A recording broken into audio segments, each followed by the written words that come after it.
Hi, I'm Devin Moore, your host for Humanity Rising's Race to Speak Up podcast and founder of hashtag Race to Speak Up, an anti-bullying organization. The Race to Speak Up podcast is a place where we have open and engaging conversations about bullying prevention, how to be upstanders, and how we are making a positive change in our communities.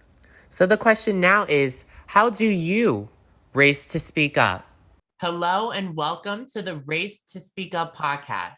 I'm your host, Devin Moore. I'm very excited about today's guest. His name is Dr. William H. Smitty Smith.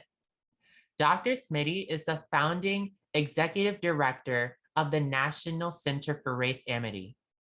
Dr. Smitty is a mediator of dreams. Race Amity develops forums and initiatives to advance cross-racial and cross-cultural amity that impact the public discourse on race. Dr. Smitty is an award-winning documentary filmmaker and educator. He uses the fantastical medium of television to mine underrepresented narratives centered on racial justice and reconciliation. I met Dr. Smitty through Humanity Rising's founder, Debbie Ferruzzi. Smitty then served me a great honor by inviting me to be a guest speaker for the Race Amity National Conference, both in 2020 and in 2021. Welcome, Dr. Smitty. How are you? I'm well and so happy to be here with you this afternoon. Awesome. I'm happy to be with you too. Now, as the founding executive director, how did your journey begin with Race Amity? Well, my journey with Race Amity goes back decades, but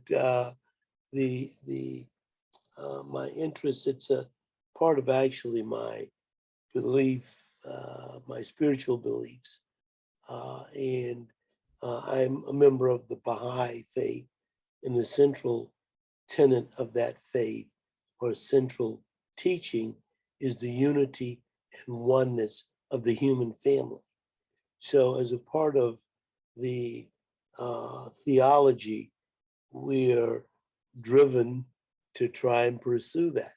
So my interest spiritually is the unity and oneness of the human family. And what I've tried to do is align my life with that belief, though not always easy to do. So that's the course that I'm on. And so everything that I have tried to do in my life has the question reoccurs, where is the unity and oneness of the human family found in whatever it is that I'm doing? How can I affect that in the work and the activities that I'm engaged in? So that's put me on that path. Amity is really a practical and sensible way of approaching dealing with uniting people and bridging the divide that exists culturally and racially among people. Friendship, which is one of the most important values, I should say aspects of human relationships. After family, the next most important thing are friends. And that's who you treasure, value, and want to be a part of. So that's the work that we do, is to promote friendship among people. That's where our energy goes. Okay, well, I know that when it comes to, in relation to what you're saying, when it comes to one of my messages, is that we are all a part of one race, which is the human race. In fact, that's one of the definitions of race to speak up, that we are all a part of one race, which is the human race. And the other definition is we need to hurry up and speak up about our hate experiences. But of course, going back to unity, I know that when it comes to, in fact, some of your past national conferences for Race Amity, they deal heavily with unity and heavily with, well, that it is Race Amity. I know that I was a part of the actualizing e pluribus unum through Race Amity and the other tradition. Why don't you tell us about that? Because we had a lot. I know that Race Amity has quite a few past conferences, but why don't we start off with that one? Yeah, well, actualizing Race Amity through pursuing e pluribus unum, it's really interesting that, and actually, Devin, it's a blessing that we don't think in terms of that the motto, if you will, for this nation is e pluribus unum, of many one, which speaks to human unity. And we are on the path of how do we actualize that? What things can we do to pursue this development and realization that we're one people, that we, as you say, are one human family, or said in other ways, we say that, or we use the quote, the earth is one country, and mankind its citizens, and trying to pursue that. But the getting our arms around that, first of all, is to, we need to have a point of reference.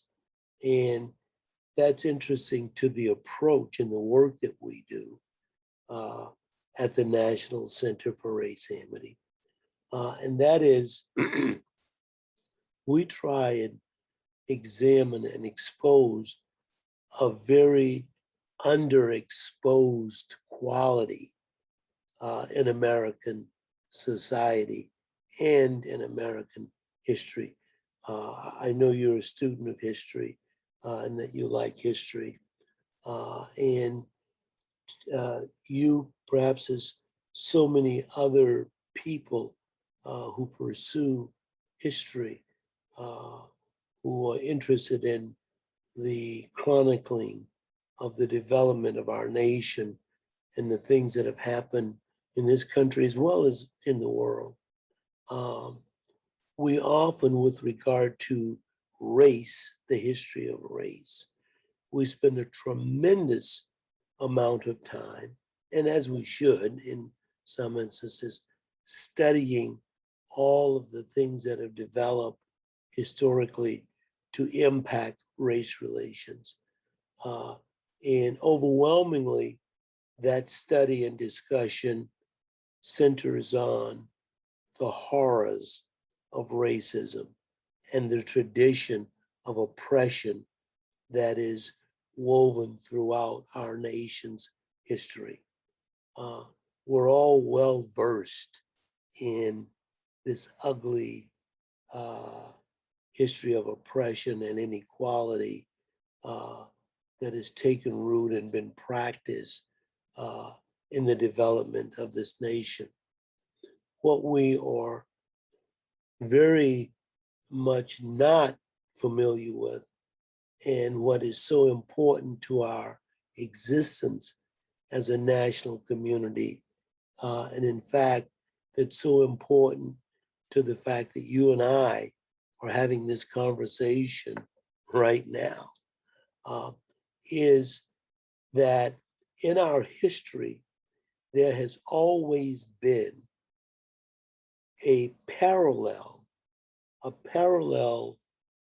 counterweight, a moral counterweight to racism. That is, in our nation, there's always been present a moral pushback to racism, this counterweight.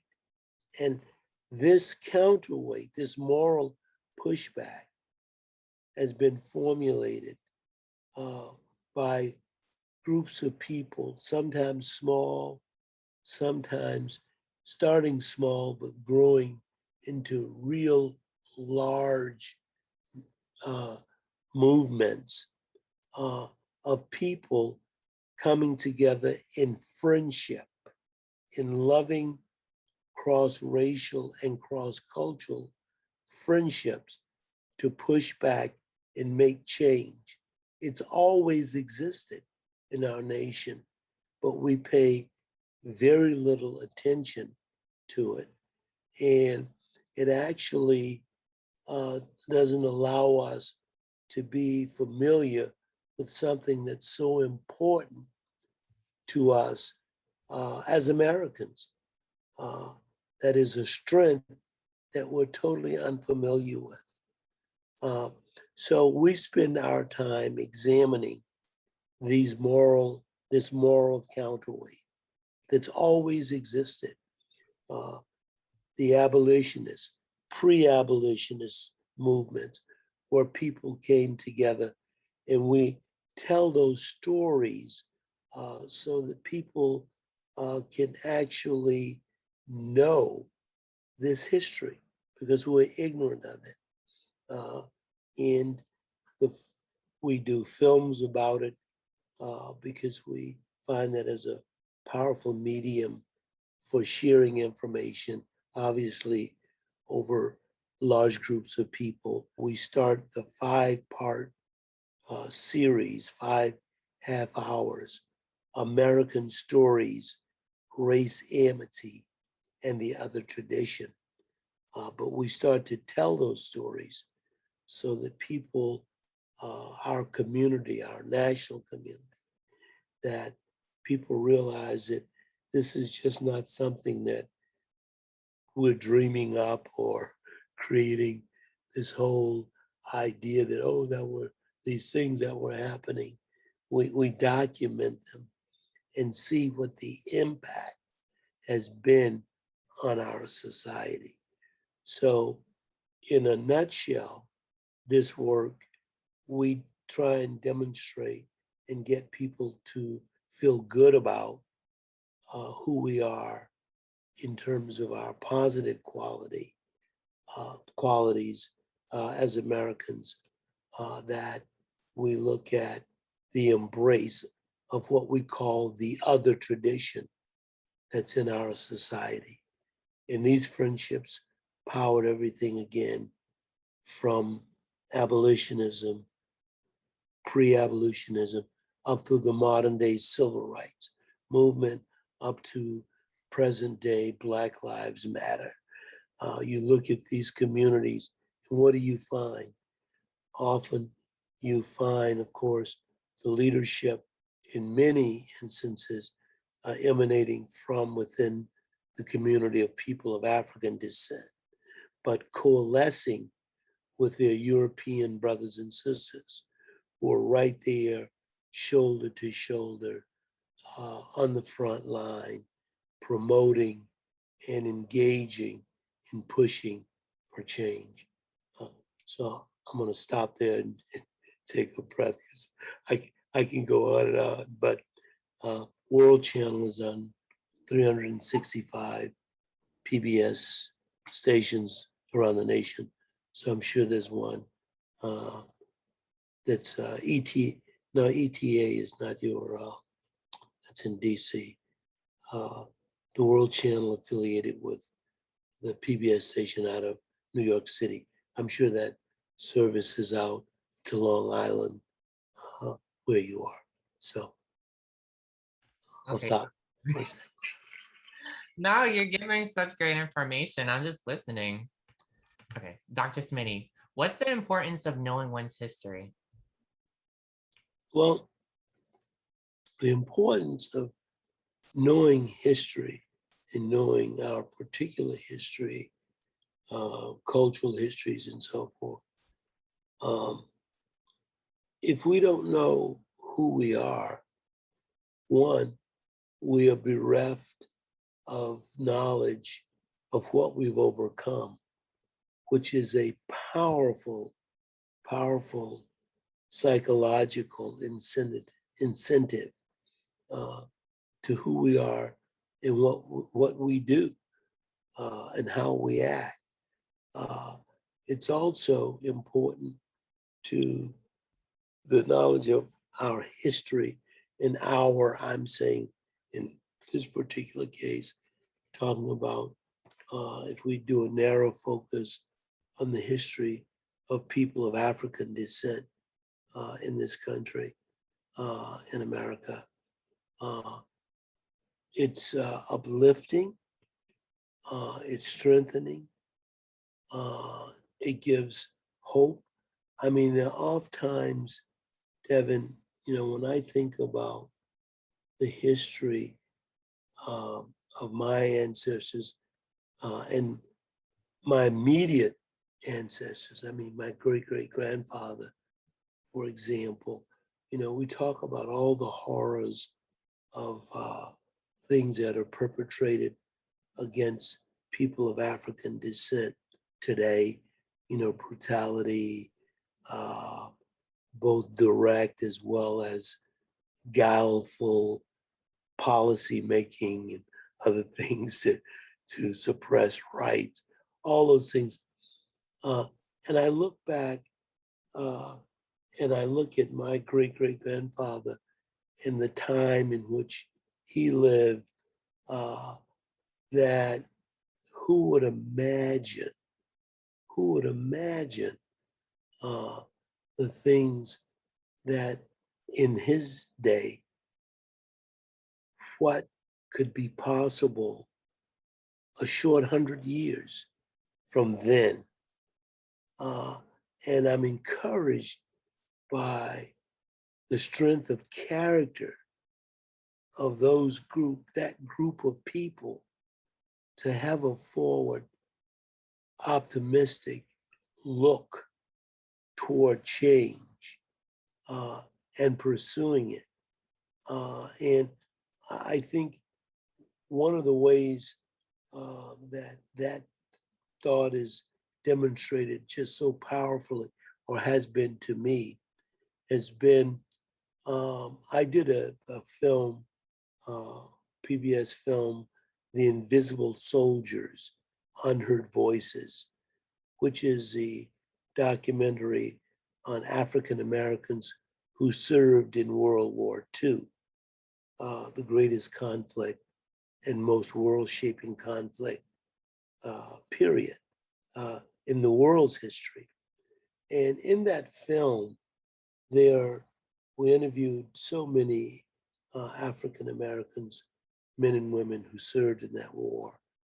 And the treatment that they received being a part of the military, and just the incredible prejudices that they endured just to serve, just to fight against Nazism and so forth. And one of the questions, Devin, that I would ask these soldiers, these old veterans of World War II, because they talk about how they were treated, man, in places like in Louisiana.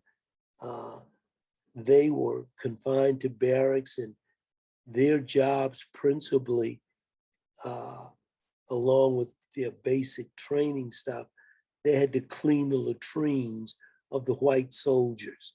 I mean, that's just gut-wrenching and disgusting. And you say, well, damn, why would you do that? Why would you do that?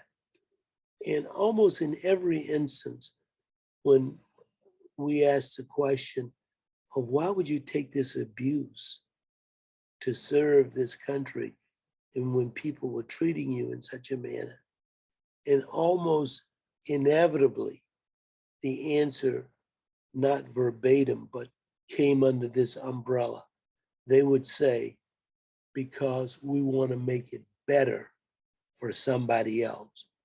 We want to make it better for future generations. We feel this sacrifice will advance the opportunities of others. So the courage and the sacrifice to be humiliated and doing all these things so that we can make it better for somebody else. Knowing that history, knowing, that these people served under such circumstances is inspiring. So that's one of the reasons. Another reason is that knowing one's history as individuals or as a community is empowering. So anyway. Okay. No, I completely get what you're talking about. And that leads me to my next question. So, Dr. Smitty, you are a very knowledgeable man. Do you think that if these many, oh, you know what, let me rephrase it. So, when it comes to many of these systems in history, they're unfortunately built off of racism. And what I mean by that is when it comes to school, jobs, even housing, healthcare, police, like so many different systems are built off of racism and segregation. So if these systems in history and also going off of that, it trickles into modern day society and you can see it. But if these systems in history weren't built off of that racism, that discrimination, that segregation, if it weren't built off of that, do you think that there will be a lot more unity in the world? Absolutely. There's a quotation that so powerful is the light of unity that it can illuminate the whole earth. And here in this country, because of the severity of the oppression and the division that racist practices have created in this nation, if we are able, and we are becoming able, to heal these wounds and bridge this divide, and we still have a long way to go, but we have, without any doubt, made significant headway in this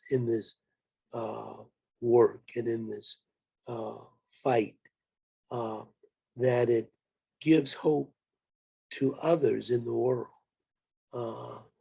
Despite all the stuff that's gone on, where do people flee? We still are a beacon. We, meaning this nation, is a beacon of hope to the oppressed, the despised, the dispossessed around the world. Secondly, and as important, is that as this nation has changed and is changing, it brings with it this power to impact the world, well, the nation and the world. And one of the huge points of disconnect, I think, from my point of view, in American society, is the threat to the quickly diminishing majority, cultural majority in the country. That is, we all know that there's a shift from this being a Euro-dominated society and culture, that it's rapidly moving in the other direction. And for those people from that community, from the Euro-American community, who embrace these racist ideas and these tendencies and thoughts of superiority, this is totally threatening.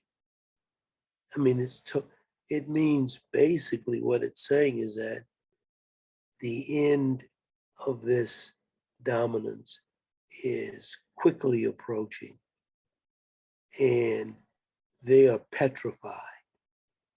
The system of racist thought is in death convulsions. And by that I mean, sadly, I've seen a lot of people die, literally. I was a platoon medic in the 1st Infantry in Vietnam. I've seen a lot of people die. And I've seen people die in other instances that I will go into, but there is a thing about death that's true. People go into death convulsions, they convulse, they are struggling to stay alive even when they're dying. I mean, their physical body is actually convulses. It's his struggle. Oh no, I don't want to go. And they're acting out, and their chests are heaving, and they're shaking, and in many instances. And racism is in its death throes. People are convulsing. It's coming, and oh God, they're fighting, they're struggling, they're doing crazy stuff to try and survive, and not come victim to this racism. And in some instances, and from my opinion, that's why people are doing all these insane things to protect. You say, how the hell could they come up with doing this or thinking this? Yeah. It's just bizarre thinking and behavior, because it's a part of the convulsion. But the tide cannot be turned back, and it's happening, and it will continue to happen. And the thing is that as we move forward with these changes in the society, that we must embrace equity and love in our hearts, in which I think the movements toward access and equity are not a vengeful movement at all. Nobody's talking about revenge, about any past, anything. What people are centering on is access, equity, a way forward, in a way of inclusion. I see what you mean. I think that, and this is going back to something you had mentioned earlier, it like more so dealing with diversity. I know that when it comes to my generation or Gen Z, a lot of us seem to do things outside of the norm, which I am all for, and I think that's great. But some things that I think the older generation may not realize is that they still do have an influence on us. And so when it comes to certain ideas or certain things that were put into their society, I think that that still trickles down into our generation. And we seem to have a lot of these different like thoughts and different beliefs because of our like, or because of those in the older generation, like teaching us that or influencing us on that. And when it comes to diversity, I think that if the older generation had that and they started from like generations and generations ago, if they had that diversity and had that unity, I think, and I truly believe this, that there would be a lot more diversity now in many places. I mean, you go into certain places and you see, oh, it's just white, or oh, it's just black, or oh, it's just whatever. I think that it's fine to see people who look like you, but if it's like dominating one place, there's not that sense of diversity. There's not that sense of, oh, there's people outside in this world that don't look like you. And I know that earlier you had mentioned, and this is something that I like that you mentioned, because now I'm going to be thinking about this and now I'm going to use this when I'm talking to other people. The world is one country and humankind, or it's Mankind is citizens. Yeah. I think that's something that a lot of people seem to overlook because segregation and because division, especially through racism, has been put into a lot of people's heads. I think that that's the main reason why a lot of us overlook that. But I'm glad that we have people like you and people like me who are working to show others that we can unite. And especially when it comes to race amity, we can unite, whether it be through like cross-racial and cross-cultural friendships. I mean, that's directly in the definition. I think that's something that a lot of people need to truly not overlook, take a Mhm. step back and realize, or for the older generation, and I'm not only talking about them, but I'm just like, in this instance, I am. For the older generation, take a step back and realize that we need to teach our youth or their youth that diversity and unity is something that needs to be brought into their lives. I mean, I know in my instance, or in my case, when I was in middle school, I went to a predominantly white school and I did not really see many people that looked like me. In fact, and most of my like just grades being there, it was about 3 Black people, including me. So 3 Black people. And I wasn't, that was my bubble, like just being in this school with a bunch of like people who didn't look like me. So I didn't know how to go outside of that and find friends outside of like that type of space. And so as time went by, and now I'm in high school, I'm in a very diverse high school, which I'm very happy about. And I'm glad my family found that and put me into that school. But it just makes me realize that diversity is very important to learn about other people and about other, like, what are other people going through. So that's just one point I really would like to make, because it's very much a real, like what you're saying is all facts. Racism, unfortunately, is a real thing, but when it comes to cross-cultural and cross-racial friendships, that's something that can help to unite, that helps to unite us. And also when it going back to how you started your Race Amity journey, you said that you started dealing with the Baha'i faith. And so I mean, how did you learn about the Baha'i faith? Like, how did you get into that? How did you get into the Baha'i faith? Yeah.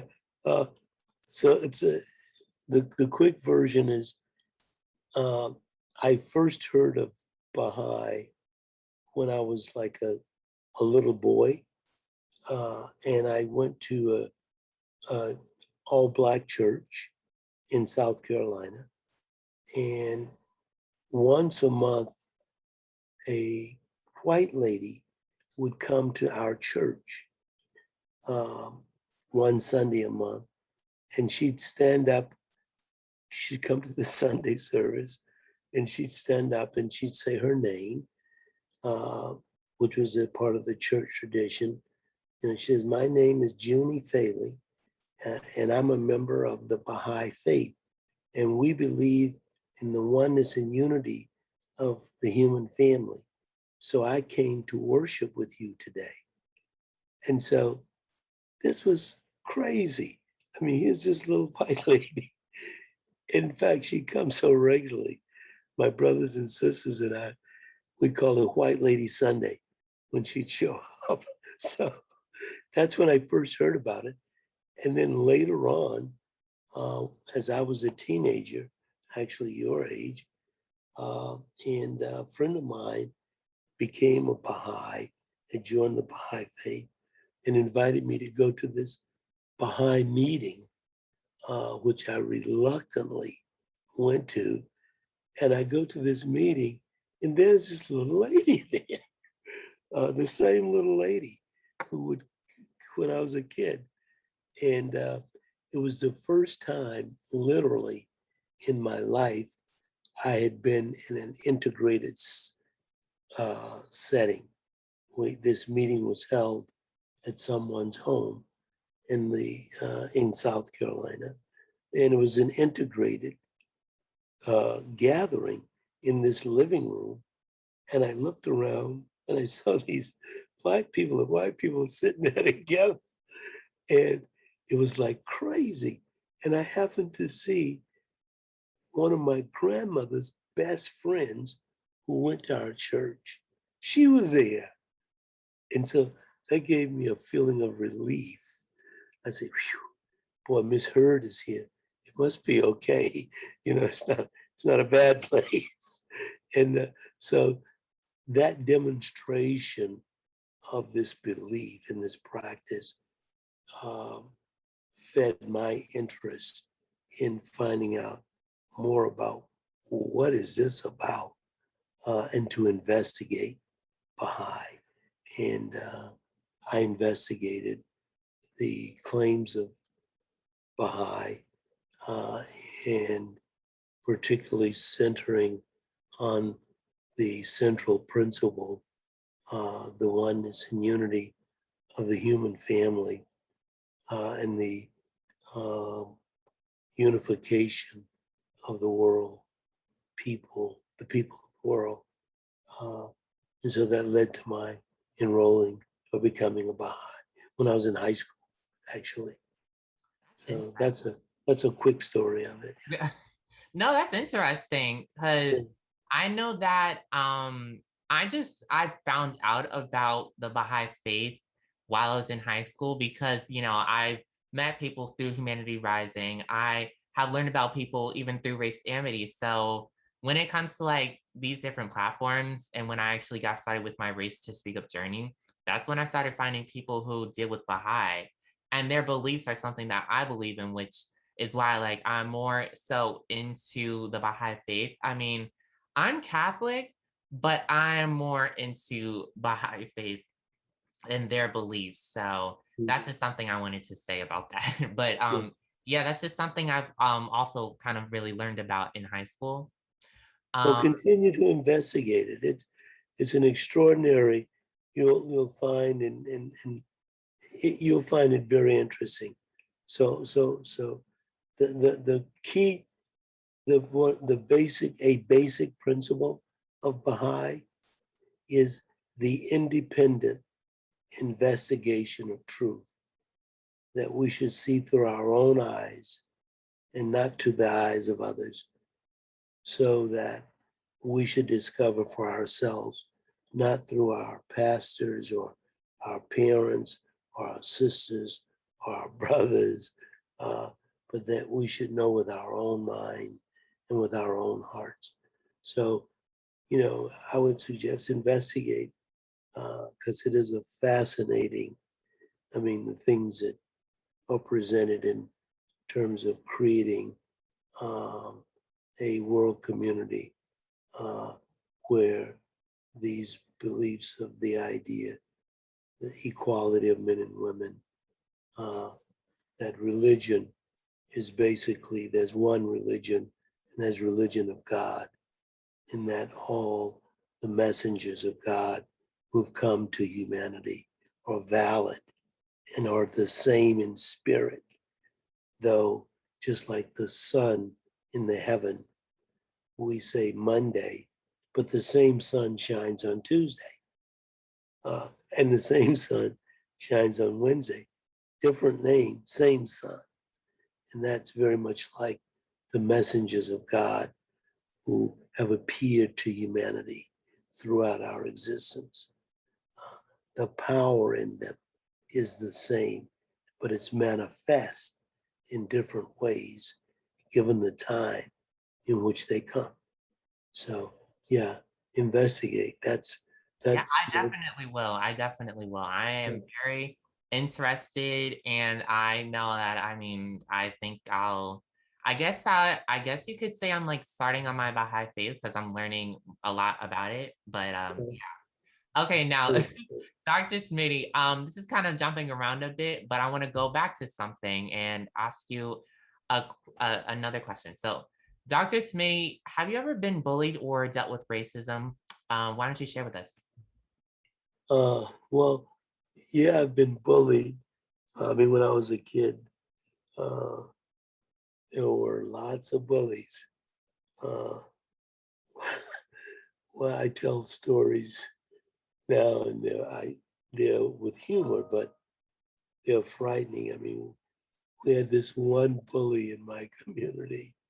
There were more than one, but this particular bully, Bebe the Terrible. This guy was terrible. And he was a psychopath, really. I mean, Okay. you'd be standing there talking, and he just walk up and hit you in the face, just because he felt like it.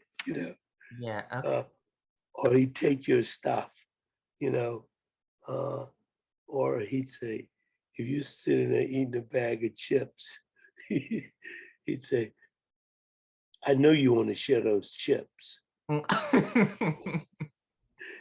And you give him your bag of chips. I mean, because of, if you didn't, you were probably in for being punched out or whatever. So there were, I experienced a lot of bullies, and quite frankly, my coping mechanism was to dodge whenever I knew Bebe was in the area. I would definitely not go around or join that conversation or, be a part of that. So that kind of physical bullying didn't have so much psychological bullying, which is a terrible way of being bullied as well. People psychologically bullying you and through put downs and, putting you, putting a person in a position of scorn or whatever. So yeah, I experienced bullying, and then was able to move away from it by being, fortunately, in circles where people liked me, which is because I was an athlete and stuff, so I didn't get a lot of harassment in that way. But yeah, racism, of course, being just a young Black boy, experienced racism growing up, and even beyond growing up. I mean, even as an adult, but not taking that monkey on my back. In other words, trying to look at it from the point of view is that's that person's problem, and I'm not gonna wallow in being the victim of that. I'm gonna keep doing what I gotta do. So yeah, have experience in both of those things in my life. I see what you mean. When it comes to the bullying and your bully just doing some random, more so kind of crazy acts of rudeness, I am sorry to hear that. And as far as the actual racism that you went through, I'm sorry to hear that as well. I know that when it comes to when it comes to bullying, but my experience also as a Black person, especially in America, I went through some racist cyberbullying. So I know that I guess the more so basic way to describe it is a punch to your gut, or just, it's nothing good. It's nothing good. It doesn't feel good. It's not something you will actually want to be like, have it a part of your day.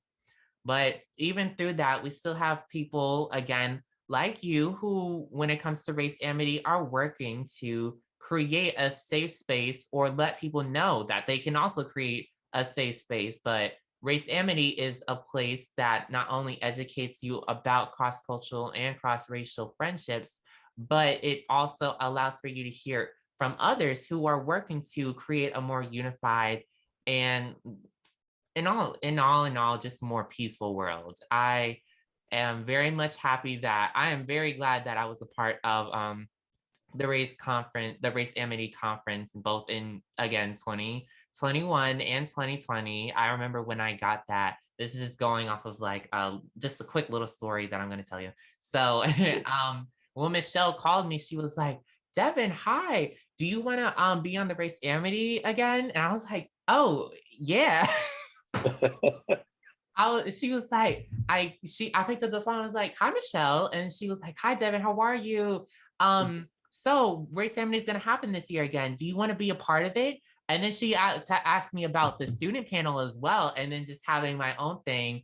And that worked also better because I was able to do that with as far as like having my own thing or having my own session. I did it with two other Humanity Rising ambassadors, Faith and Evelyn, who it was just a great conversation. I noticed with well, I mean, just in general, when it comes to Race Amity, it was a great place to just like be comfortable in talking about not only racism, but just talking about, friendships and like how can we, unite. I mean, the main word that we both keep saying is unity. And then we also bring up diversity and, of course, like racial friendship or cross racial friendships. So, I just want to say thank you as far as that. Like when it comes to Race Amity, I am very happy to be a part of that. Well, we thank you, Devin, and I mean that sincerely, because what we're doing, my generation, we're scrambling and trying not to panic. We're looking for our replacement, and that's you. I'm serious. We're looking for our replacement, and so we're so happy. We're just delight when we find young people who have the energy, the creativity, and the interest in engaging in this work. And at some point, maybe a few months from now, when you get another spot, I want to have the opportunity, hopefully, to come back on and talk particularly about a project that is directly tailored toward your age group from actually junior high through college, but a world-changing activity that where there's an opportunity to really make a footprint internationally in terms of race relations, unity, and amity, and which provides a forum for people literally to come together with different background interests, but with a common theme. So I'm tantalizing by throwing that out there in later in a few months. Yeah, of course, 100%. Let me know. We'll come back and talk about Definitely. that particular project and program. And I think you'll find it interesting, and your listeners and viewers will as well. Definitely. What has been the most rewarding part of your journey? The most rewarding part of this work has been to see it gain momentum and to see people from across the board, different races, gender, sexual orientation, presence, everything coalesce and be stimulated and become hopeful about the opportunity for us to be one human family and to move forward to establish access and equity. That's been rewarding. And I have seen really a tremendous trajectory of this as more and more people see amity as a means of bridging the divide, as opposed to strictly blame, grievance, and rejection. So that's what I found most rewarding and find rewarding. Well, thank you so much for sharing with us, Dr. Smitty. The work you're doing is educational and it's motivating. I also want to thank everyone who's listening. I hope to see you guys at future Race to Speak Up podcast. If you have any questions about the Race to Speak Up podcast, feel free to contact me at racetospeakup@gmail.com. Make sure to follow at Race2Speak Up on Instagram, Facebook, and Twitter for updates on future podcasts. Join the Humanity Rising movement. We are a student-led movement to create a better world through service. There are many ways to participate, and you will be eligible for service learning hours and scholarship opportunities. Visit www.humanityrising.org for more information. And remember to ask yourself this question: how do you race to speak up?